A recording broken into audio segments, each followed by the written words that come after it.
Brene Brown has this really wonderful quote, not power over, power with, and power to. The ownership piece of whether things are going well or whether they're not going as well. All it means is that you're making choices that are creating that.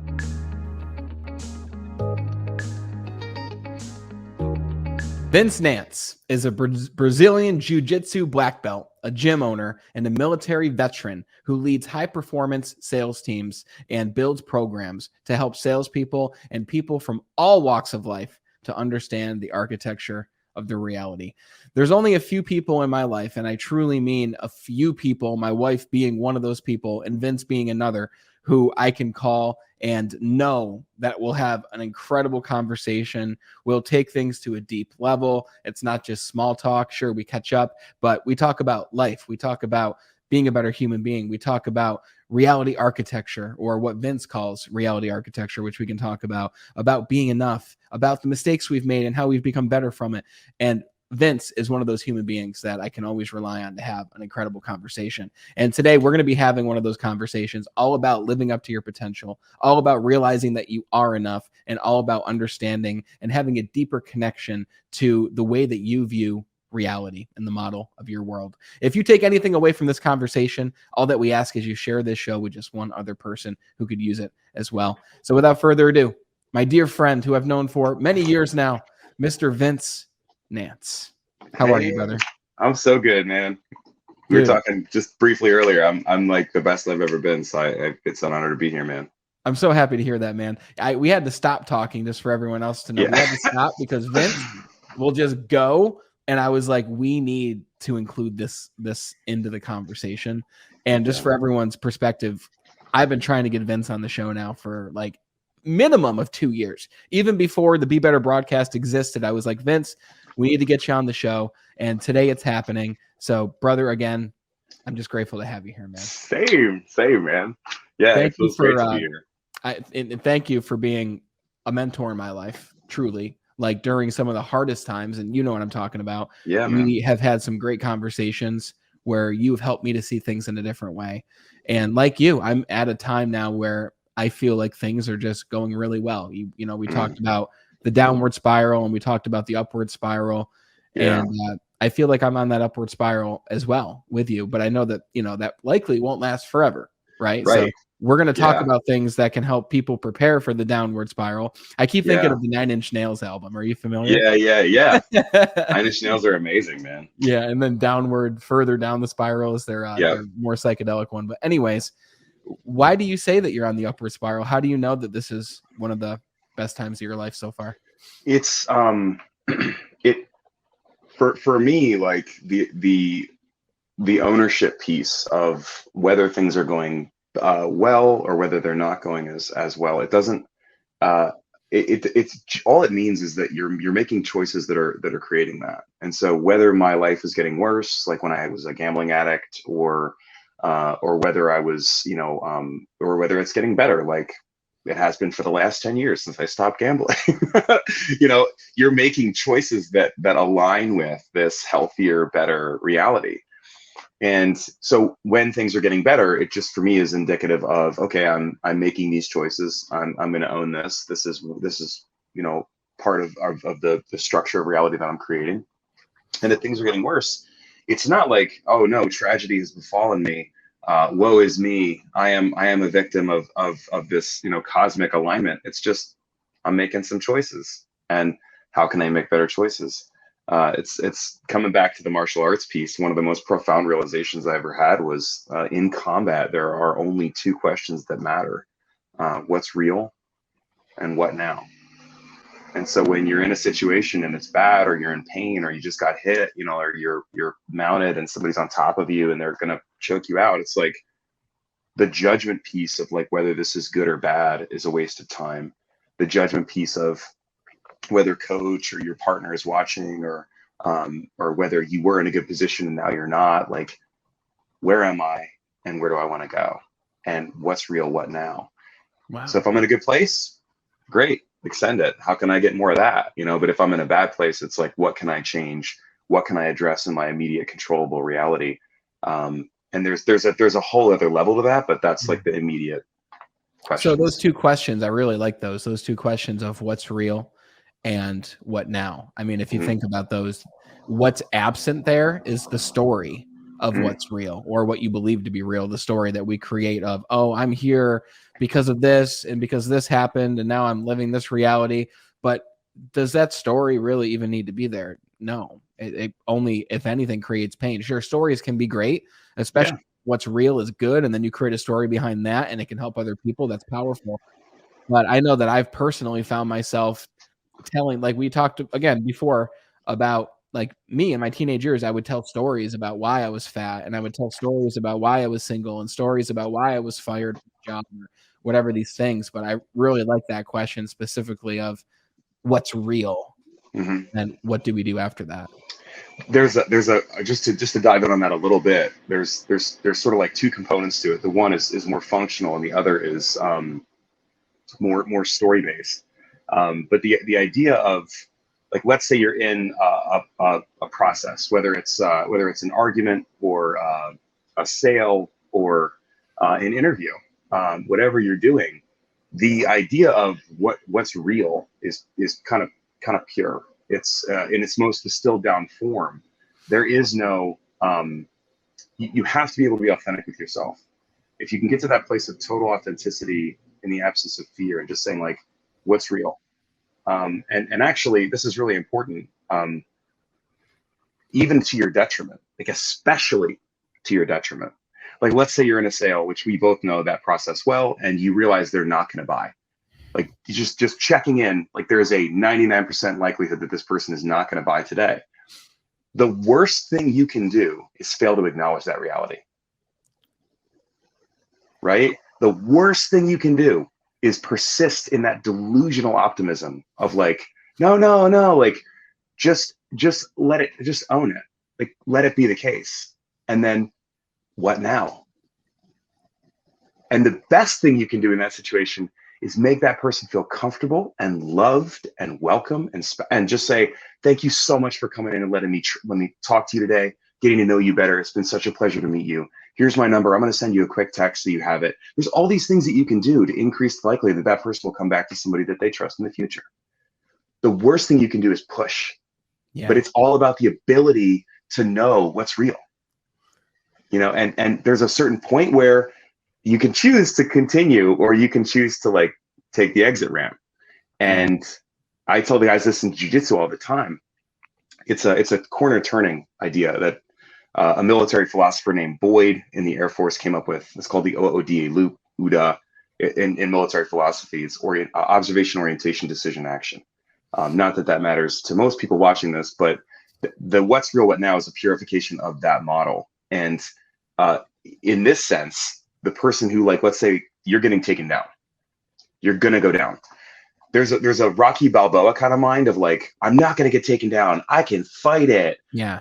But there's a moment where you're like, I'm going down. And at that moment, fractions of a second count. And if you're the first person to acknowledge that you're going down, you can choose how you land. But if you don't acknowledge it and you just keep fighting until you hit the ground, you're going to land in side mount. You're going to land in full mount. You're going to be in a worse position. So that's the idea of what's real, what now. Oh my God. And what's even more fascinating about that is, like, using the example, maybe not of you going down and being taken down. That might be a different kind of example, but when you're in front of a client and they say things like, we come from the retail sales world where they say things like, oh, I'm just looking, I'm definitely not buying today. Sure. And that's a great time to be like, okay, I'm going to accept the reality that they might not buy today. So what do I do next? Do I get them out quickly so that they never buy from me? Or do I spend a little bit more time with them, build a relationship, maybe make them laugh? Like, that's like the golden rule. Make them laugh, make them smile, right? Yeah. And let them see that I'm truly just a person that wants to help them. Because you and I both know, man, we've had a lot of people where even we thought, they're not going to buy today. They're not going to do this. Yeah. But because you asked what now, and you took the time with that person and you really built that rapport, then they were like, well, hey, you know, I really like you. You've taken care of us. How long will this take? Like, can we actually do this now? So you following this process could in fact change the reality of the Yeah. situation, all because you came to terms with the situation. Yeah. It's Brene Brown has this really wonderful quote, not power over, power with, and power to. And the idea of sales, a lot of the time, people approach it as power over. And so much of how I approach sales is power with and power to. Like we are on the same side of the table looking at a problem, not staring at each other in a negotiation or a conflict. And so the problem to be solved is what are your needs and how can we meet them? And really truly stepping into that place of like more of a consultative, like helpful role. And man, I can't tell you how many times in my life I've been grateful that I wasn't trying to be this like oppositional, like overcoming objections. Yeah. Like, how about just like honoring objections? Like, how about accepting objections? How about empowering questions? And because for me, it's like when people feel respected and they feel empowered, we like that feeling. You know, one of my favorite quotes from Dale, was it Dale Carnegie? Where in the book How to Win Friends and Influence People, he says, popular people don't walk in a room and say, here I am. Popular people walk in a room and say, there you are. And that idea of we all want to feel seen and respected and loved and connected. So much of it, we're pursuing that. And leaders and people that are able to step into that reality ownership space are the ones writing those checks. We're the one providing that experience. When you transition from a person pursuing validation to a person administering it, that is a jump in leadership. That is a next level idea. And to realize that in a world where everyone wants to feel cool, I can also try to feel cool, or I can start telling people they're cool because they are, but no one's filling that space. And so in a world where everyone wants to feel validated and respected, how can I validate and respect you? And so many times customers, clients have put down their sword when they realize there is nothing to fight. They come into the battle and they got their shield and their sword and they're like, let's go, I'm not buying anything. And you're like, okay, I'm just here to help. And then they're like, oh, it's weird that I brought this. I should find a place to store these. And now we're hugging and we're having a conversation, you know? Yeah. Let me tell you something, man. I have a lot of people on the show, many of whom I have never met before. We have them on the show and we have some incredible conversations. But what's even more incredible is I know the transformations that you've gone through in your own life. Mm-hmm. Many different transformations. I mean, being in the military, reinventing yourself and creating a new identity because you couldn't remember the identity that was before, which I want to talk about that. But I want to stay on this train of making the right decisions and choosing the right thing, because often we know what the right choice is to make.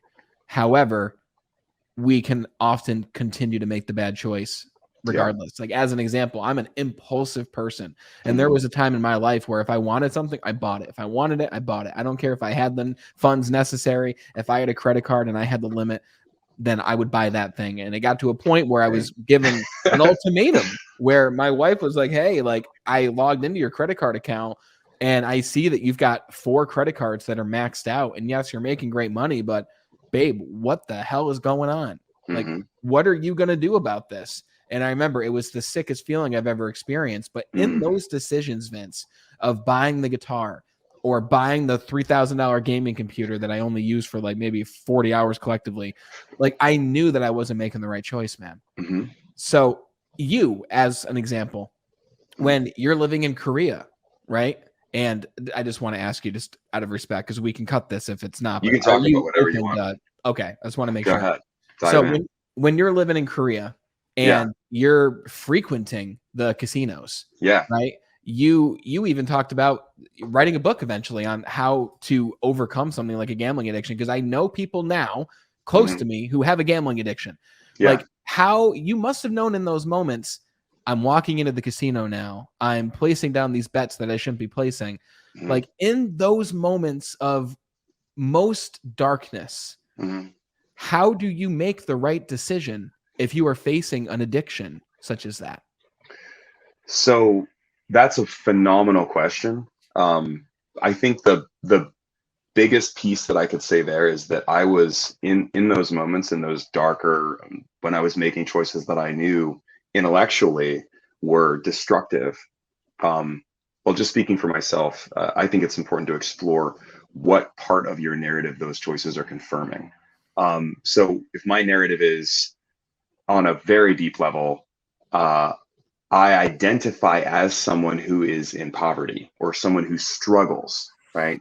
I identify as someone who is destitute and who is working 3 or 4 jobs to support my kids and move my life forward. The problem with me is I did. I was doing great. Like I was out of debt to a lot of things. And the issue with me was I never updated my software. I never updated my narrative. And so what I was looking at in my bank account was like a bunch of money and like jobs that wanted to hire me and pay me more and like all this success. And my issue was my external reality was in disharmony, was in contrast and conflict with my identity. And so, like anything, right? If you took all Bill Gates' money away today, he would have money in a few weeks because he's someone who knows how to make it, and that is his identity as someone who is well off, right? Yeah. But if you have somebody else, like a family member of mine who received a check for $100,000, 3 months later was begging for money because, right, 3 months, because, and they still believe that it happened to them. They were burning money to get rid of it because it was illuminating. It was in contrast to their narrative of I am desperate, I am struggling. And so for me, I was actually incredibly uncomfortable. I didn't know how to not be that identity. And so I was actually using the casino as a way to outsource responsibility for my choice to create harmony again and say my identity is struggle. And now my external reality corroborates that. And I was in alignment again. And so, or I should say, probably this in alignment. I was in alignment with my internal, external reality, my narrative, and my external reality, my choices. So our choices create our external reality, and so much of the time we're creating that reality all the time. The issue is we never deal with the internal, and so all we can really do is either struggle as we create a reality in conflict with the internal, or be happy with that alignment. The idea of updating the software, updating your mind, updating your narrative of who I am and what I deserve, that actually deserves a lot more attention than it gets. Because you could, and this happens, I've had it happen to clients where they'll get bariatric surgery, or they'll have all their debt paid off by a wealthy relative, or they'll get the job that their dream job that they claimed they wanted, or they'll have somebody offer to pay for the school that they said they needed, and they'll sabotage it pretty openly. Like it's not a like a well-oiled process. It's pretty blatant, like that they're openly sabotaging their success. The reason that they're doing that is because their identity is being threatened by that success. So if I identify as someone who struggles, who sucks, who's deprived, who's suppressed and who can't succeed, and I identify as the underdog, and all of a sudden you go, actually, you're a winner.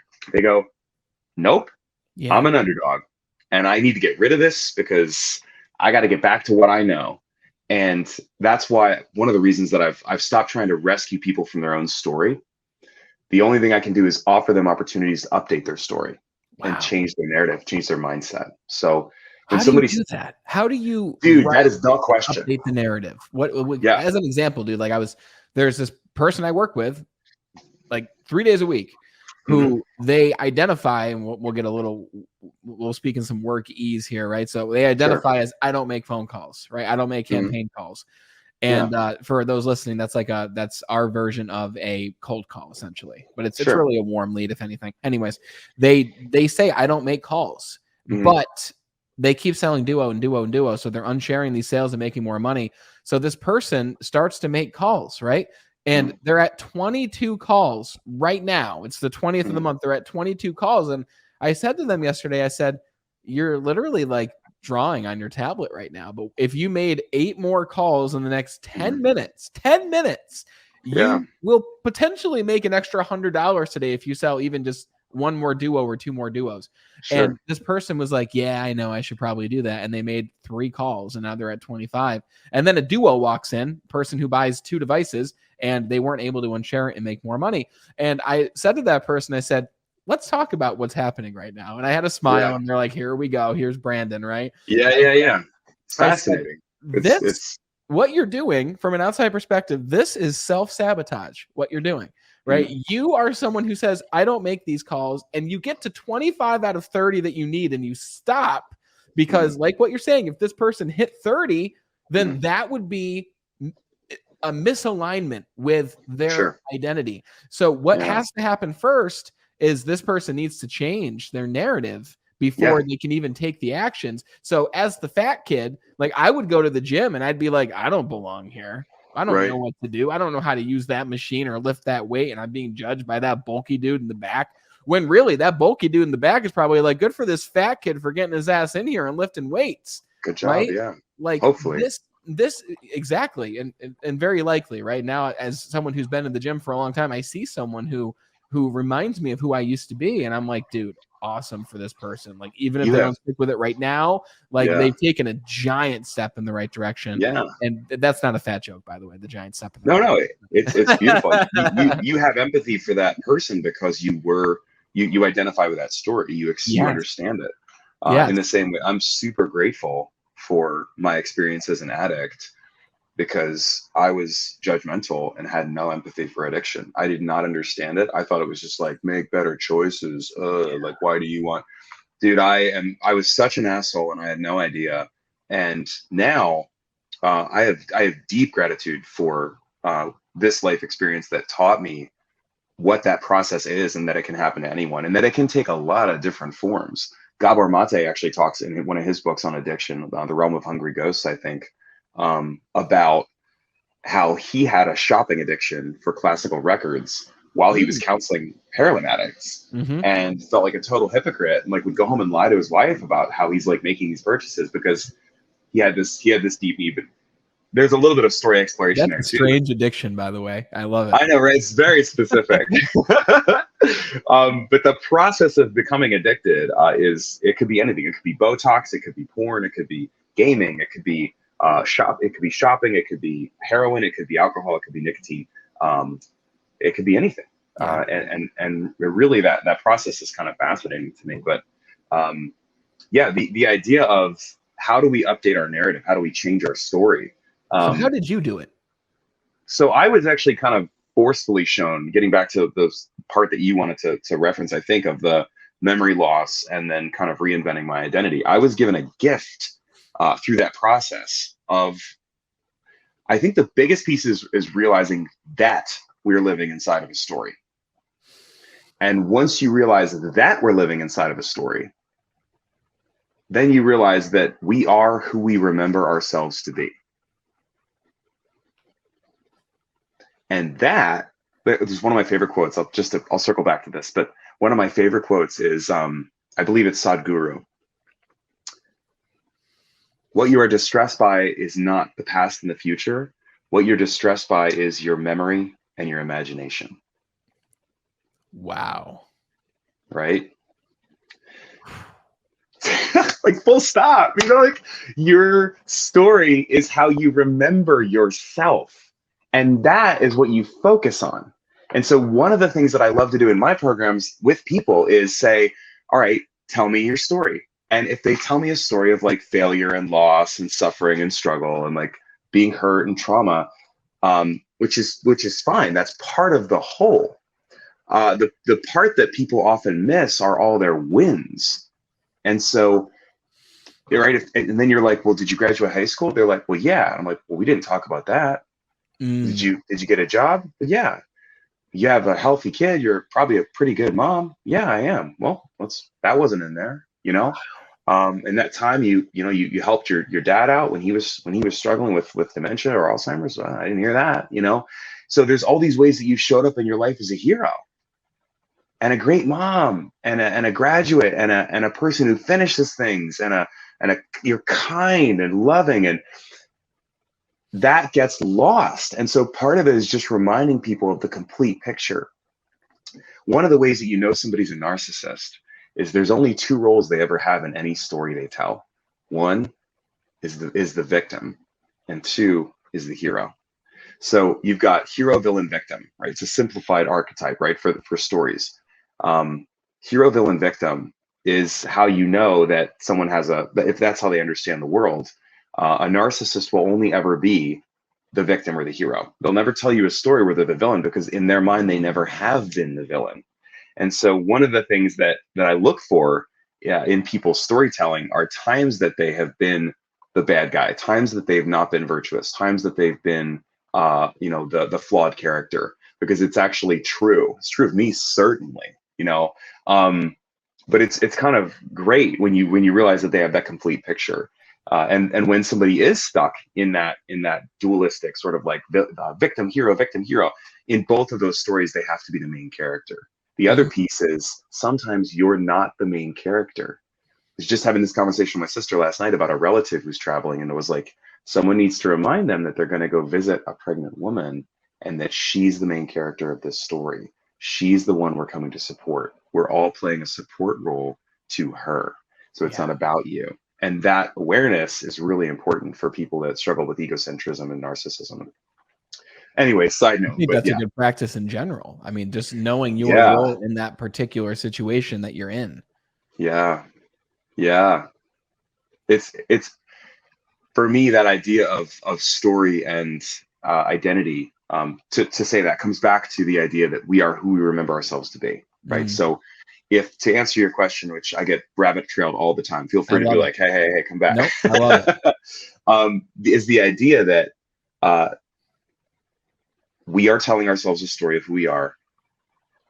We're focusing on aspects of our story that corroborate our narrative, right? The narrative we've chosen to focus on. So we've got, I'm the hero, I'm the victim, I'm the villain, all these different pieces of our lives that we can focus on. But I'm only focusing on times that bad things happened to me, or that I suffered or struggled or failed, times that I was the villain, times that I was the victim, and they're not allowing themselves to be a hero. This is probably a person that struggles with depression. And so if you have somebody who's only ever telling the stories when they're the hero, that's probably a person who like is misremembering their life, maybe for the better, but like in a very incomplete way. So editing the story really comes down to just how we remember ourselves. And so if you can choose to remember yourself differently, or reframe your story, you're very likely to create a reality that's more in alignment with that identity. And so a big piece of it through therapy and stuff like that is just having a complete memory of yourself, reconnecting with who you really are. And that's the thing about memory, is even things that we're remembering aren't necessarily true. So when you go back to those two questions, is it true and what next? Or is it real and what next? Memory is very flawed.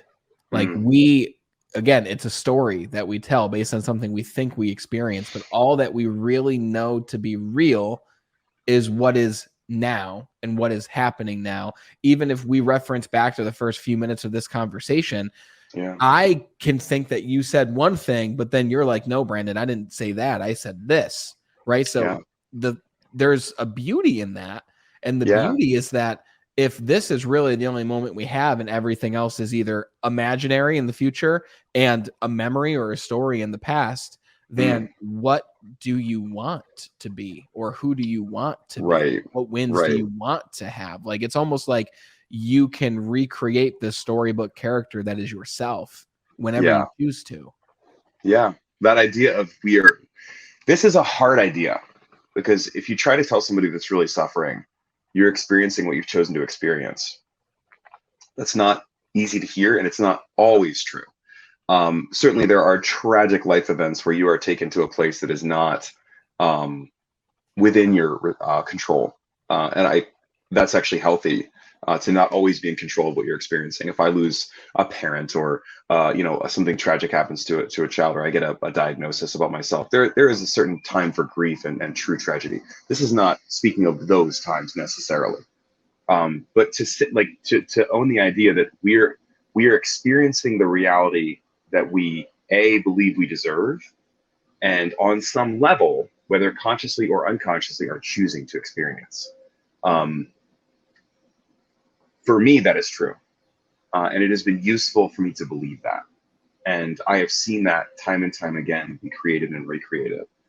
We're not just living the reality that we've chosen through our choices, we're also living the reality that we're choosing through the lens that guards our mind, the lens that all ultimate light hits and is filtered through. Our paradigm, our mindset, our story filters that out, right? So something great happens to me, like somebody gives me $5, right? And this is something in the gratitude training that I do as well, but somebody gives me $5, but it hits my story of I'm a victim, right?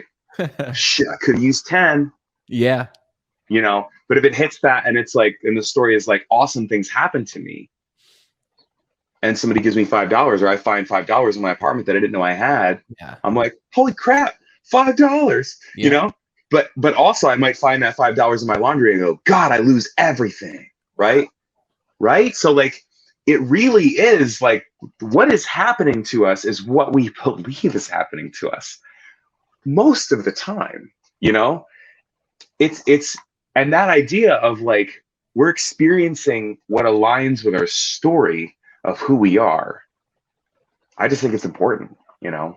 Yeah, I think awareness of the story is really important too. Being aware Yeah. that you are in fact telling a story, and Mhm. it's okay that you're telling a story, because we operate through life through telling stories. When you're a part of any fascinating conversation with anybody, or you really like somebody, or someone really sticks out to you as charismatic, what's that person doing? They are telling stories of what they've Mhm. experienced in their life, or asking you questions about yours. So it's knowing how to navigate through the storybook world in a way that, like what you said, in a way that best serves you. This story that you're telling, does this story serve you? Now, you had a point in your life where you quite literally, like, I think you fell out of a plane or Mhm. something, and you literally, that story from the past was obliterated, and you had no idea who you were, right? And you had this amnesia. So just for everyone listening, because I know a lot of people are going to listen to this who already know you, who don't know this story, can Mhm. you tell that story very quickly? Because I think that's one of the coolest stories I've ever heard you tell.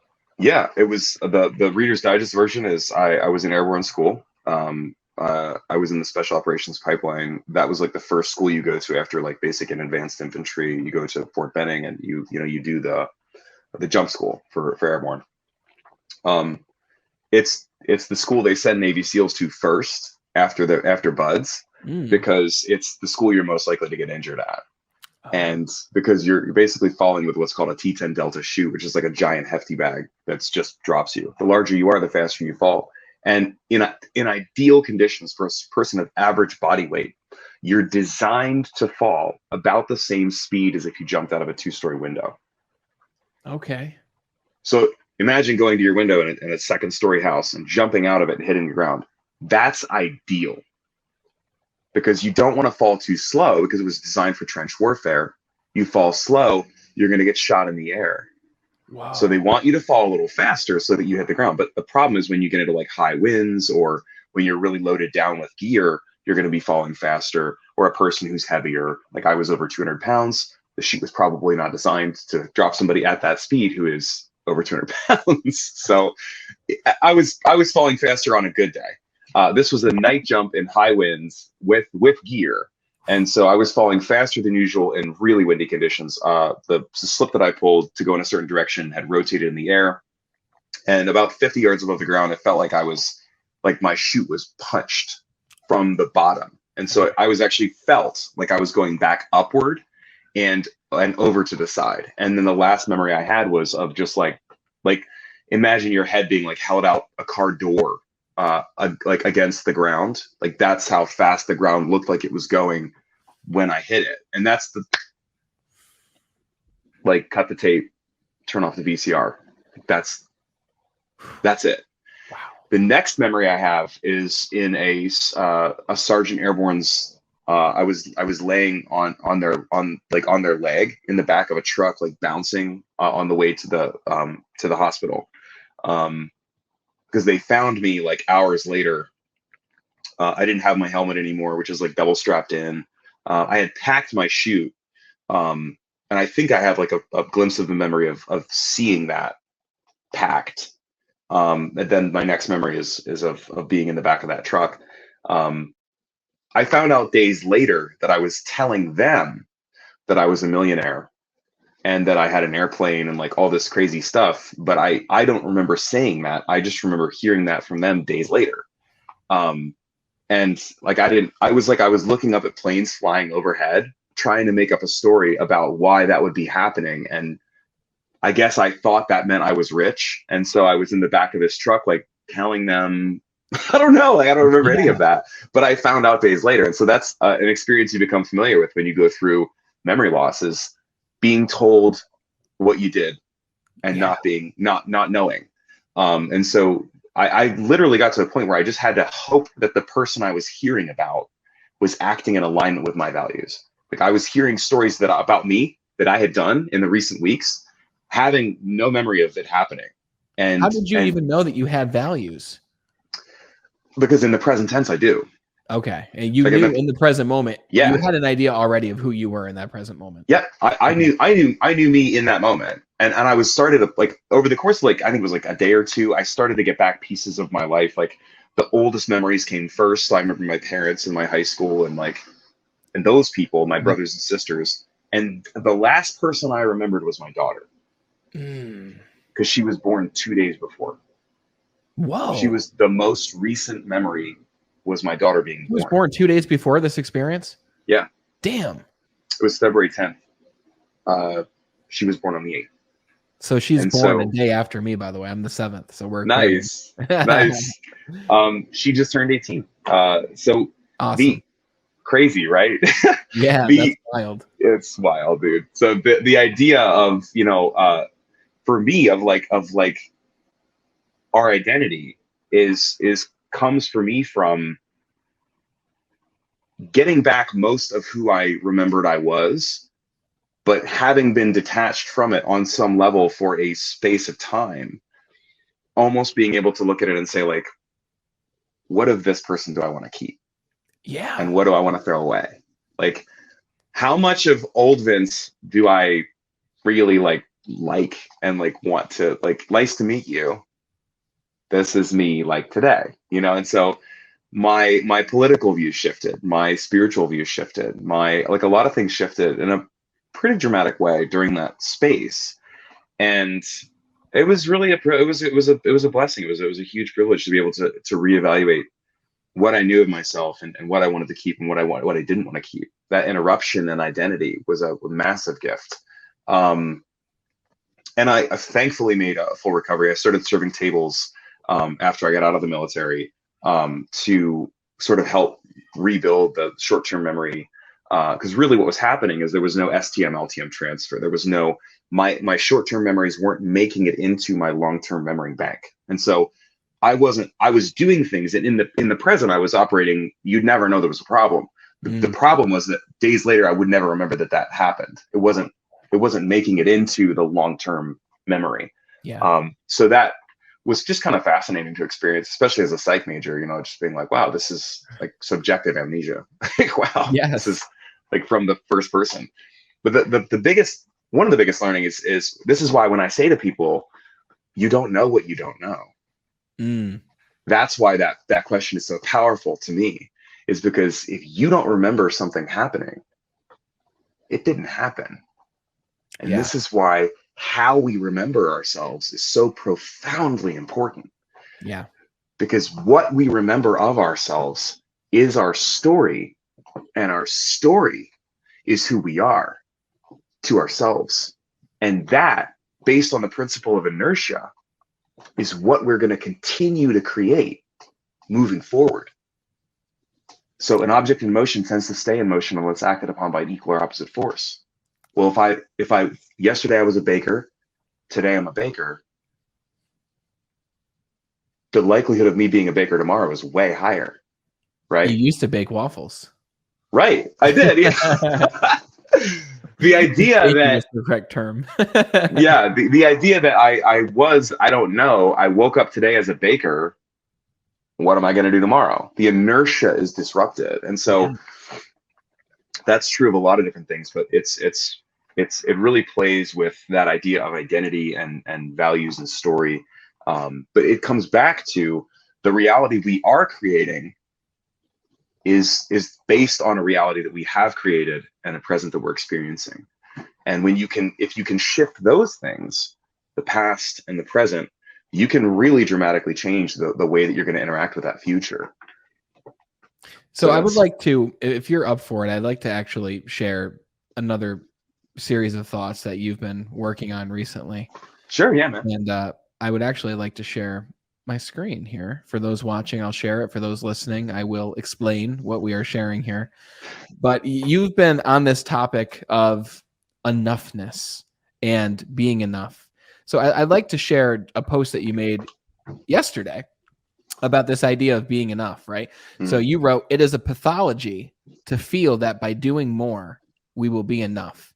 I have heard for so long, if only this person would do this, or if this person could just blank." The end of the sentence is missing, but it's implied. Then they would be enough. Then I would accept them. Then they would have achieved, accomplished, completed, done, seen, had, earned, saved, made, created, performed, etc., etc. Enough, right? Everyone's on their own path, and it is hard to accept and love anything or anyone as they are, especially ourselves. The frantic spinning, the endless chase of more, but the doing doesn't get us to self-acceptance, self-love, self-forgiveness, alignment, balance, or being enough. And there's more there. So for those watching, you can read that. But what prompted this conversation, Vince, around being enough? Thanks for asking, man. This is literally my favorite thing to talk about, and to share. If you asked me, what idea do you have that if I had 1 minute to talk before I was like abducted by aliens or like killed by the Grim Reaper, I would literally talk about this into a camera and then I would go silent. Like this is the most profound thing that I can share. It comes from the idea that originally started as an awareness that coping isn't healing.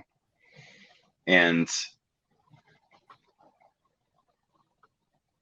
I was so addicted to coping that I couldn't even imagine what healing looked like. And coping is beautiful. Coping is powerful.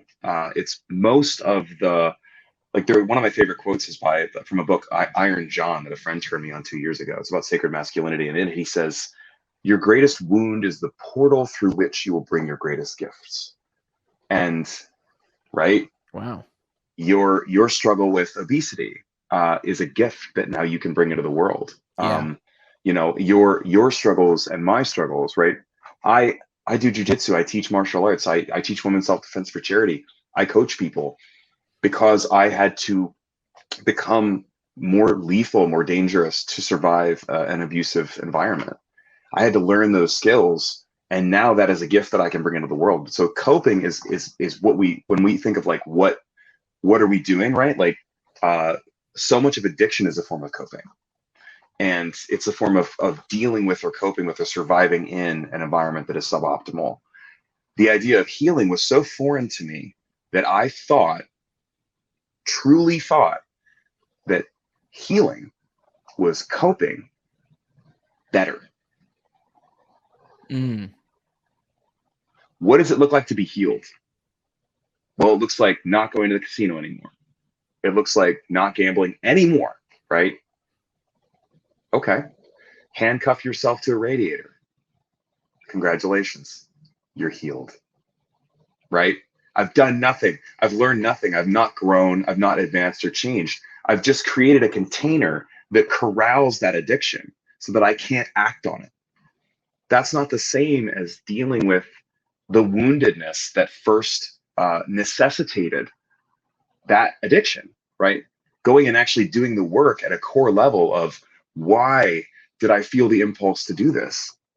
Why was I addicted? Why was I trying to sabotage myself? All those questions that have so much tremendous value of why was I hurting myself? What part of my story needed to be healed or rethought? What was I missing? What was I pursuing?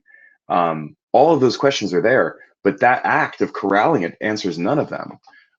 If you can get to a place where you aren't able to smoke anymore, you take a drug that causes you to throw up if you have a cigarette, you won't smoke anymore, but the addictedness, the addiction is still there, and the part of you that needs healing is still there. And the way that I describe coping versus healing is like, coping is first aid on a battlefield.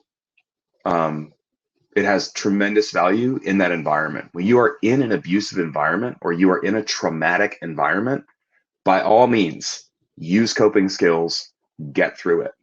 The problem is we get through that traumatic environment.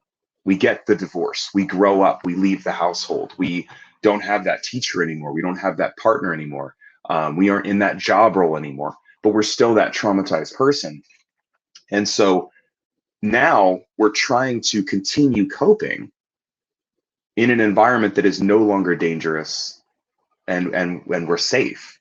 And so it's almost like we didn't update our reality. We didn't update our context. I am no longer 7 years old, but I still am operating as if I am. You know, I'm no longer 23 years old in this relationship or in this environment experiencing this thing, but I'm operating as if I am. And so updating that external reality so that we can be that person, and then figuring out, okay, what does healing look like? Because healing, if coping is first aid on the battlefield, healing is physical therapy. CPR and physical therapy look nothing alike, but they're both incredibly valuable. They're powerful ways of healing it and being well and surviving. So my issue with a lot of it is just that awareness of coping is not healing. And so much of the pursuit of more is a way of coping. So a lot of our pursuit of more comes down to the idea of I will be enough when blank. And so if it's an equation that runs this way, right? I will be enough when blank. I will be enough when degree. I'll be enough when divorce. I'll be enough when kids graduate high school. I'll be enough when house is paid off, right? It's this idea that I will be enough when I accomplish or do something externally. The reframe of this that's really powerful, man, and I feel like you'll appreciate this, is because this was profound for me. If you're starting a journey up a mountain, do you put your supplies at the top or do you carry them with you? You carry them. You carry them with you. Yeah. The idea of I will be enough when is putting your supplies, putting your nourishment at the top of the mountain and saying, starve your way to the top, struggle and scrape and freeze your way to the top and bare feet on rocks. And when you get there, you will have the thing that you needed, right? Yeah. And saying, I am enough and I choose to climb this mountain is the reversal of that equation. So it's saying, instead of I will be enough when, it's saying I am enough. So you can do the same thing, but it's not from a position of desperation and lack. It's from a position of abundance and nourishment and self-love and self-acceptance and self-forgiveness and beauty and gratitude. It's the biggest fear people express when I say to them, what is your fear around granting yourself permission to feel all the things you think can only live in the future? They all say the same thing. What would be my motivation? So let me ask you this, because it seems to be such a simple shift, but there's obviously so much more going on here. So the difference between I will be enough when blank and I am enough. So what does someone do in order to truly see and believe themselves to be enough now? Is it a thought experiment that can switch the switch in their mind, or is it a daily action that you can take? This is going to be weird. I've never actually said this on camera or really articulated it outside of like private sessions, but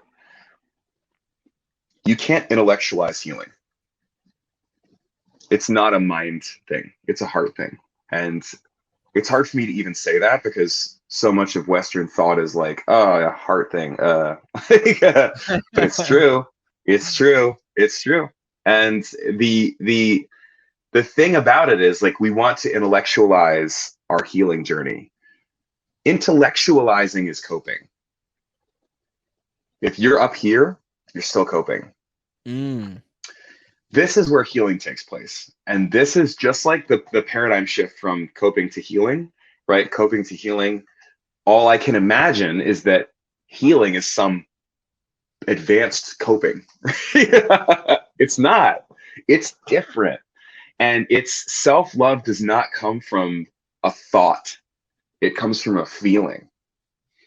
And that feeling of self-acceptance and self-love and unconditional permission granting and enoughness doesn't come from a thought. It can help to have memories and a story that doesn't contradict it. But ultimately, like, we're talking about love. We're talking about like self-love and believing that we are worthy of that and allowing that. One of my favorite quotes about enlightenment is that, and specifically people who've attained enlightenment, who then retroactively will be like, yeah, the weirdest thing was, like, once I got there, I realized I was always enlightened. Like, I was never unenlightened. I just didn't know I was enlightened. And like, it's kind of the same thing with this idea of enoughness. If you get to a place where you can just be like, oh, like, it's terrifying. I don't have to do anything.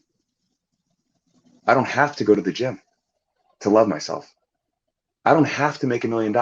I don't have to build a successful company. I don't have to have a partner. I don't have to have a six-pack. I could love myself the whole time, bro. Even while making bad decisions. Even while making better decisions. Like, yes, if you can't love yourself while making bad decisions, you can't love yourself, because you'll always make bad decisions. If you can't love yourself when you're flawed, you can't love yourself. When you get to the mountaintop, you'll still be you. The version of yourself that you have to fall in love with will have flaws. Yeah. So why not start now? It's free. It's free. You're right. You're already as worthy as you will be on the mountaintop. If anything shifts, it will be your ability to accept yourself with flaws. We're starving, bro. Millions of people are starving to death because they refuse to eat a meal that is sitting in front of them because they don't feel like they deserve it. Whoa. That is my message. That is what I would say. Once you know that you are enough and you accept that you are enough, what happens? Overwhelm? Usually it's just like, oh man, like, okay. And the thing is, you go back to, you're like, goals. Goals are awesome. I don't mean to take anybody away from their goals. I don't mean to say that anybody shouldn't pursue more or to contribute more or to make more or earn more or build more or have more. Great. But don't operate under the illusion, the lie that it will make you enough. It won't. You'll just look at the next thing, because people run equations, bro. They run equations. So if I'm running the equation of I'll be enough when, I'll get to enough, or what I said would be enough. Yeah. But I am still a person who runs that equation. Wow. So now I'm standing where I once thought I wanted to be, and I'll say, I'll be enough when, and I'll find a new blank. Here's an example. For anyone listening, including you, where are you now? How many versions of yourself imagine that you now would have no problems, would accept yourself, love yourself unconditionally, and be happy? Yeah. You are where you imagined you would be when you earned self-love. You already have the whatever you imagined, right? All the accomplishments. Imagine every past accomplishment, and how many iterations of self imagined that version of you would be everything you ever wanted, right? There's a really good documentary by Jonah Hill on Netflix called Stutz. And this is an idea that I've talked about for years, but it's an idea he calls the snapshot. And as soon as I heard it, I was like, ooh, I love that. It's this idea that there's this perfect future, right, framed, and that when you're in that frame, you'll be all of the things that you ever wanted. And then you get there and you realize this feels like the present tense, right? Because the future is like a little hole. We're like looking out of a telescope, right? Yeah. But when you get to the present, it does this. It goes, whoa. And now we're inside of it. Yeah. We're inside of the present now. You have to love the present. There's no version of the future that you will love unless you can love the present, because when you get there, you'll be inside of the present. Whoa. Right? Yes. This is what you have to love. This Or you'll be is running all the you'll same ever equation. have. Yes. What you imagine and what you remember, right? The past and the future. But this is all you have. And I know, like, there's so many like thought leaders, and like everybody from Marcus Aurelius to Buddha. It's like they're sitting there saying, like, love the present. The present is all you have. Like, love where you are. This is just my experience of that truth, and how I got there and how I've arrived there. And it's not that every day is great. I still have bad days, but when I do, I know that this state is always available to me. It's always available. It's free. You're right. You're right. And when you do, okay, I want to word this the right way, but that's not as important as maybe I'm making it out to be. When you're able to say, I am enough, right? Even if it's just a moment in time where you say that and you believe it and you feel great. Because I challenge everyone listening right now, later or right after this, or even if you're so willing, pause this and go do this. Go in front of a mirror, look in front of the mirror, do whatever you want to do. Put your hands on your heart. That's what I do because I'm weird. Put your hands on your heart and just look at who you are, right? And then say, I am enough right now. I am enough, right? Because when you do that, you're in the present moment. You're not thinking ahead. You're not looking back. When you're looking at yourself in that moment and you say, I am enough, like you don't want to wait until you are 95 or maybe us with technology 160 to be able to say, wow, I've been enough this whole time, but I had never acknowledged it. And because of that, I was always running that equation of I'll be enough when. This isn't to say don't have forward thinking goals of what you want to achieve, because those are fun, but don't wait to get there in order to say and feel I am enough and I can love myself now. And that's so profound, because it's like that idea of I was always enlightened. It's the same idea as this state was always available to me. I was choosing not to experience it because I didn't believe I deserved it. I didn't think I'd earned it yet. You will never have earned it. It is a gift. It is allowed. It's not earned, it's allowed. And that's the idea, is it is always available. There's a thought trap that's like, and I know we're almost to our hour, but there's a thought trap that's like,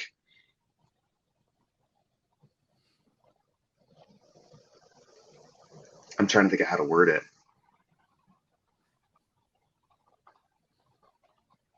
It's gone. That's where I was like 2 minutes ago. I know, right? It's like the thought. I'm an external processor, so much of the time, man, like I'm barely hanging on to like a railing, and I'm just like skating down a mountain. Bro. Yeah, it's like I'm like sliding down a mountain of like trying to like stay on the trail, and if I lose it, I'm like but yeah, the idea of it is always, oh yeah, that was it. It's the idea that it's always available to us. And so the person who's dangling the carrot, like the carrot is a carrot is being dangled in front of us, right? And the carrot is like, when you get to the carrot, when you get the six pack, you'll be happy, right? And so we go to the gym to get the six pack, right? We go to the gym to get the thing that we told ourselves would make us happy. We go to work at like 6 a.m. to like get the $1 million that we said would make us happy. Or whatever, right? We start the business, we do the thing. And I know that so much of this podcast is about doing more and being better. And that's awesome. It's phenomenal. So many people are about better goals and more motivation, inspiration. My thing is like, the person dangling the carrot is us. So here's my question. When you get to the carrot in this thought experiment, right? When you get to the carrot, who will allow you to feel happy?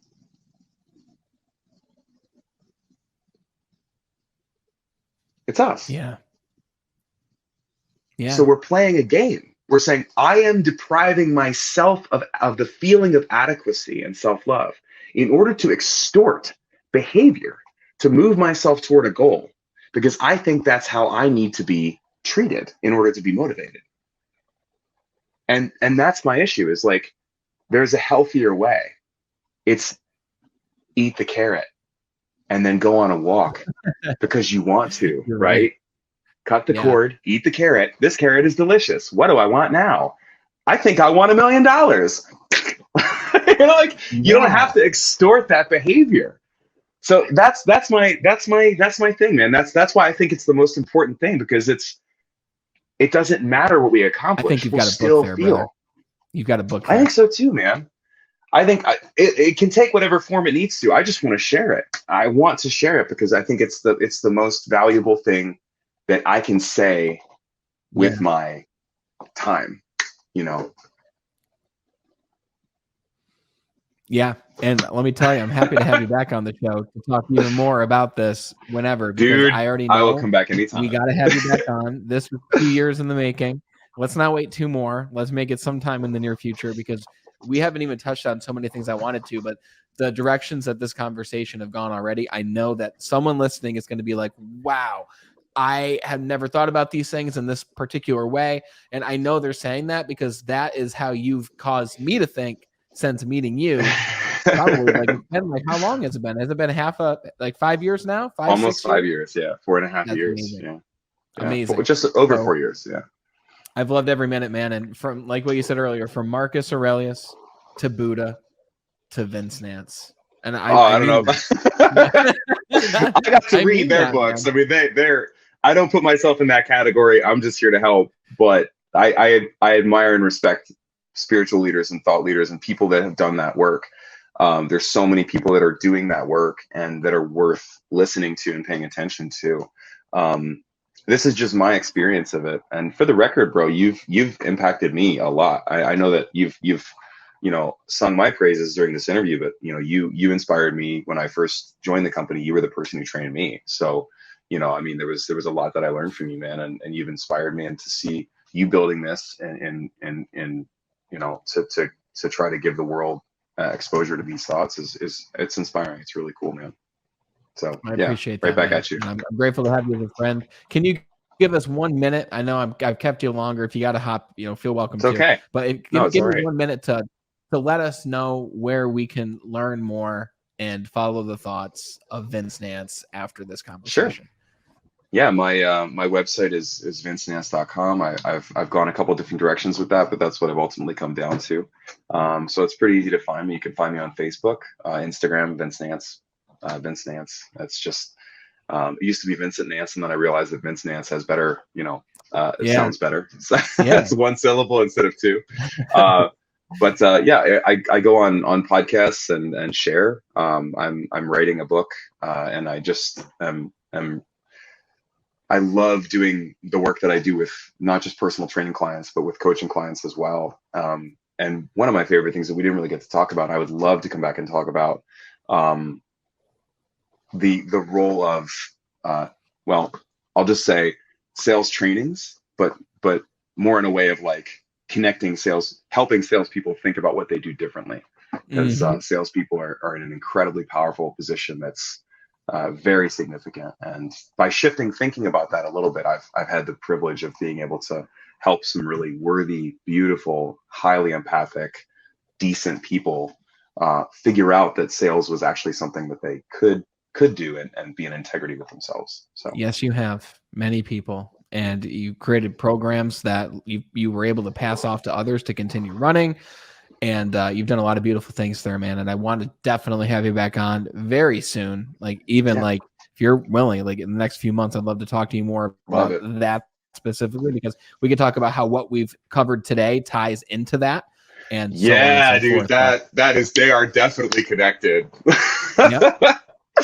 Totally. And that's why I wanted to dive into these things, because I know that this alone has so much value and it reaches everybody, and we'll really dial it in next time. But Vince, I love you, brother. I truly love you. Man. And I'm so glad that we made this happen. I'm very grateful to have you as a friend in my life. And Same. yeah, man, I think that's that. Thank you very much. Thank brother. you for having me. Thank you. See you soon. I'll talk to you soon, man. Guys, this was an awesome conversation. I'm biased because I love Vince. I hope you love him too. I know that even one of these many different things that we've talked about, from being enough to identity to making those choices, and not just like the philosophy behind it, but more so the actionables of what you can do today in order to realize that carrot dangling, you can cut the cord, eat the carrot now, right? You are enough right now. Be in this present, right? Imagine what you want to imagine. Remember, the memory of what has happened isn't always the truth, right? So you have the power to create your story. You are the main character of your life. And I hope that something that Vince said causes you to take one of these principles today and use it and be like, wow, this is going to be really awesome moving forward in life with these different ideas and strategies. If you did find value from this conversation with Vince, please share the show with just one other person. You got to go follow Vince. His links will be in the description right down here, vincenance.com. For those who are just listening and don't want to go to the description, vincenance.com. Thank you guys for being the best part of the Be Better team and for watching and listening. And until we talk again next time, continue to be better.